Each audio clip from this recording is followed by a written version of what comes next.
Good evening and जय Hind dear student. आइए एक बार फिर आप सभी का स्वागत है आपके इस ई-ज्ञानिक चैनल में। और आज की जो क्लास है क्लास 10th के सब्जेक्ट कंप्यूटर साइंस का कोड जो है 402 उसका एक चैप्टर है स्प्रेडशीट इंटरमीडिएट। तो इसका जो पहला सेशन है, जो पहला जो पॉइंट है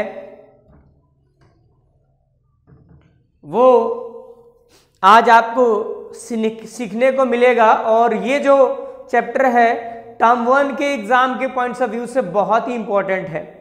तो चलिए बिना टाइम गंवाए स्टार्ट करते हैं आगे की क्लास।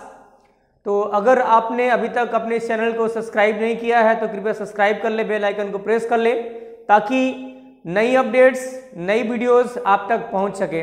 तो चलिए स्टार्ट करते हैं। तो आज का जो टॉपिक है वो है कंडीशनल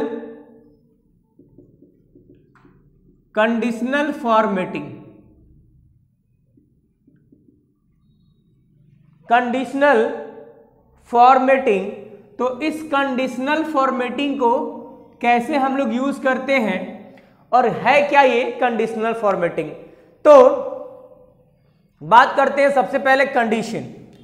कंडीशन क्या होता है? तो शर्त होता है कि जो भी कंडीशन है उस कंडीशन के फुलफिल करने के बाद जो रिजल्ट मिलता है उसे हम लोग कंडीशन यानी शर्त बेस्ड रिजल्ट कहते हैं। उसी प्रकार से कंडीशनल फॉर्मेटिंग क्या है? तो सबसे पहले फिर से हम बात करते हैं फॉर्मेटिंग का क्या मतलब है। तो फॉर्मेटिंग मीन्स कहते हैं changing the appearance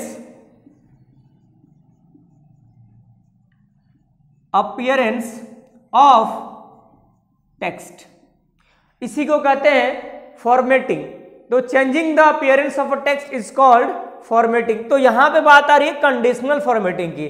so the conditional formatting is changing the appearance of a spreadsheet data on condition is called conditional formatting. Hope so यहां तक क्लियर हो गया। एक बार और, कंडीशनल फॉर्मेटिंग का मतलब यह हुआ कि कंडीशन बेस्ड पर जो हम लोग फॉर्मेटिंग करते हैं, जो भी क्राइटेरिया सेट करके डेटा को रिजल्ट में कन्वर्ट करते हैं उसे हम लोग कहते हैं कंडीशनल फॉर्मेटिंग। इसका एग्जांपल क्या है? तो इसका बेस्ट एग्जांपल है कि जब हम स्टूडेंट्स का रिकॉर्ड तैयार करते हैं रिपोर्ट कार्ड का, वहां पर क्राइटेरिया डालते हैं कि यदि जो बच्चा किसी सब्जेक्ट में 35 से कम पाया है वो क्या है? फेल हो जाएगा। तो कंडीशन क्या है? उसके मार्क्स के ऊपर है। और फॉर्मेटिंग क्या कर रहे हैं कि जो भी बच्चे का मार्क्स 35 से कम है उसका सेल का या जिस सेल में उसका डेटा है उस सेल का जो डेटा है उसका जो कलर है वो रेड हो जाए, फिर येलो हो जाए या फिर ब्लू हो जाए, जो भी आप रखना चाहें। ठीक है। तो conditional formatting is a technique through which we can set a condition in Excel sheet to get desire result is called conditional formatting. कैसे इसको अप्लाई करेंगे? तो सबसे पहला काम क्या है? टेबल क्रिएट करेंगे। टेबल क्रिएट करने के बाद इस टेबल के डेटा को सेलेक्ट करेंगे। अगर हम बात करते हैं स्टूडेंट की, तो स्टूडेंट का रोल नंबर होगा, नेम होगा, सब्जेक्ट होगा और इस सब्जेक्ट के बाद टोटल हो सकता है, टोटल के बाद परसेंटेज हो सकता है और ग्रेड हो सकता है। तो सबसे पहले हम यहां पर जो टेबल बनाए हैं इसमें देखते हैं कि हमारा क्या क्या सब्जेक्ट है। हिंदी है, इंग्लिश है, मैथ है, ईवीएस है। इसमें से क्या करेंगे हम लोग कि इसमें से हम क्राइटेरिया ये रख रहे हैं कि ये तीनों चारों सब्जेक्ट में जिस भी बच्चे का मार्क्स 35 से कम है उसका मार्क्स का जो कलर है, जो वैल्यू है उसका जो कलर है वो रेड कर दे। तो कैसे अप्लाई करेंगे? तो सबसे पहले जानेंगे कि क्या स्टेप है इसको अप्लाई करने के लिए। तो देखिए सबसे पहले क्या है स्टेप इसमें? तो select the table. Table select करने के बाद से हम लोग आएंगे, होम टैब पे क्लिक करेंगे और होम टैब में फॉर्मेटिंग पे आएंगे हम लोग। अब फॉर्मेटिंग में हम लोग जो है स्टाइल्स में आएंगे और इस स्टाइल्स में हम लोग यूज करेंगे कंडीशनल फॉर्मेटिंग।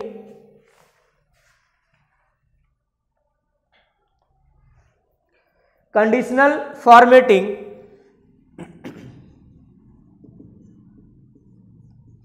कंडीशनल फॉर्मेटिंग हम लोग चूज कर लेंगे और यहां पर आने के बाद अगला जो स्टेप होगा, हाईलाइट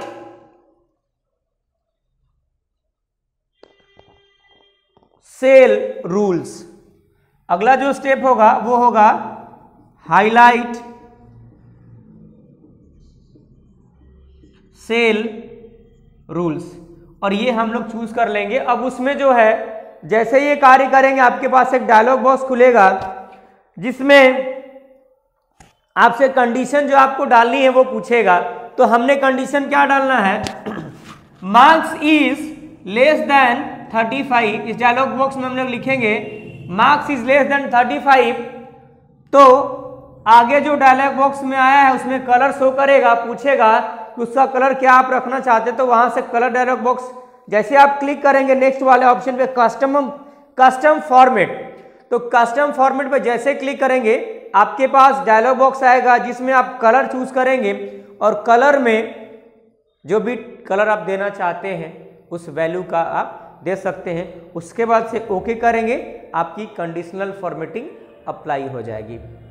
ठीक है, इसी क्रम में आगे बढ़ते हैं हम लोग। आइए let's understand the next point, that is remove conditional formatting. अब हमको कंडीशनल फॉर्मेटिंग जो हमने अप्लाई किया है इसको हम लोग रिमूव करने वाले हैं। तो क्या स्टेप होगा इसको रिमूव करने के लिए? तो सबसे पहले जहां पर फॉर्मेटिंग हमने अप्लाई किया है कंडीशनल फॉर्मेटिंग, उस डेटा को सेलेक्ट कर लेंगे। सेलेक्ट करने के बाद से फिर से हम लोग आ जाएंगे होम टैब पर और होम टैब पर आने के बाद होम टैब पे आने के बाद से एडिटिंग ग्रुप में आएंगे। कौन सा ग्रुप? एडिटिंग ग्रुप में आएंगे और ग्रुप में आने के बाद से क्लिक कर देंगे हम लोग क्लियर ऑप्शन पे और क्लियर ऑप्शन में आपको मिलेगा क्लियर फॉर्मेट्स। क्लियर फॉर्मेट्स, तो जितने भी फॉर्मेटिंग हमने की है कंडीशनल फॉर्मेटिंग, वो सारी फॉर्मेटिंग क्लियर हो जाएगी। यदि आप चाहते हैं कि जितने भी रूल्स हमने अप्लाई किए हैं कंडीशन के लिए वो भी रिमूव हो जाए, तो उसके लिए हम लोग क्या करेंगे, सेम ऑप्शन हम लोग यूज करने वाले हैं और होम टैब में आएंगे और इसके बाद से फॉर्मेटिंग में आएंगे। यहां पर लिखेंगे आप फॉर्मेटिंग। अब फॉर्मेटिंग में आने के बाद स्टाइल्स में आएंगे और स्टाइल्स में आने के बाद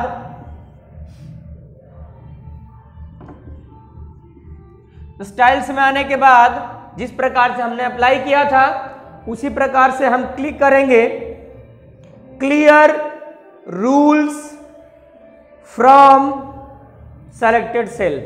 क्या चूज करेंगे? Clear rules from selected cells. तो यहां से आपकी जो कंडीशनल रूल आपने अप्लाई किया है वो हट जाएगा। तो आज के लिए बस इतना ही। इस वीडियो को पूरे एंड तक देखिए और अपने दोस्तों तक भी फॉरवर्ड करिए ताकि जिन्हें भी बोर्ड का प्री बोर्ड का एग्ज़ाम देना है और जिन्हें भी टर्म 1 का एग्ज़ाम देना है उसके लिए बहुत ही बेहतरीन है और समझ में आएगा। आज के लिए बस इतना ही। जय हिंद, जय भारत।